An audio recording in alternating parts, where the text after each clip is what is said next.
ఈ అడవిలో ఒకప్పుడు అడుగుపెట్టాలంటేనే భయం. అదే అడవి ఈరోజు లక్షల మందికి అభయమిస్తుంది. రాక్షసులు కంపించిన చోట అమ్మవారి పాదాలు ఎలా వెలిశాయి తెలుసా?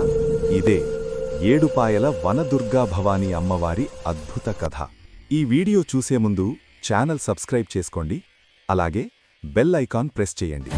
తెలంగాణ గుండెల్లో, మెదక్ జిల్లా పరిసరాల్లో ఒకప్పుడు ఎవ్వరూ అడుగుపెట్టలేని ఘోరమైన అడవి ఉంది.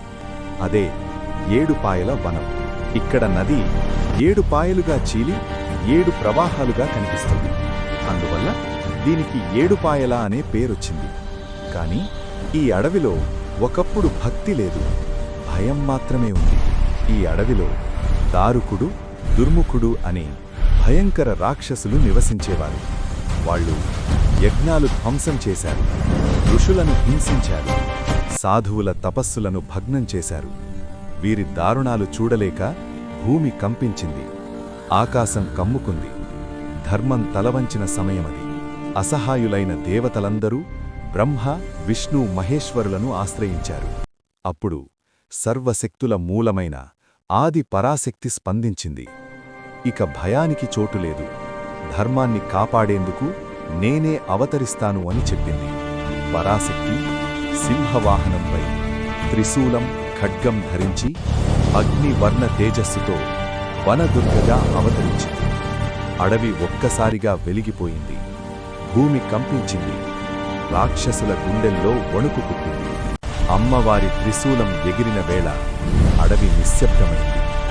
ఒక్కొక్కరుగా దారుకుడు, దుర్ముఖుడు అమ్మవారి శక్తికి తట్టుకోలేక భస్మమయ్యారు.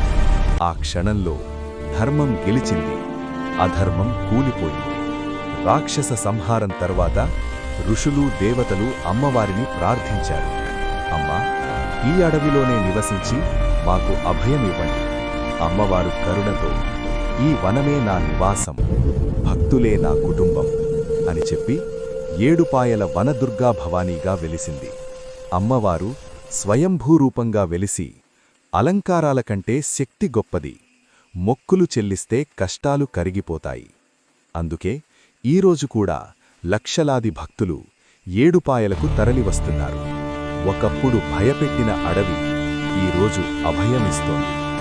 అదే ఏడుపాయల వనదుర్గా భవానీ అమ్మవారి మహిమ. ఈ వీడియో మీకు నచ్చితే జై అమ్మ, జై వనదుర్గా భవానీ అని కామెంట్ చేయండి.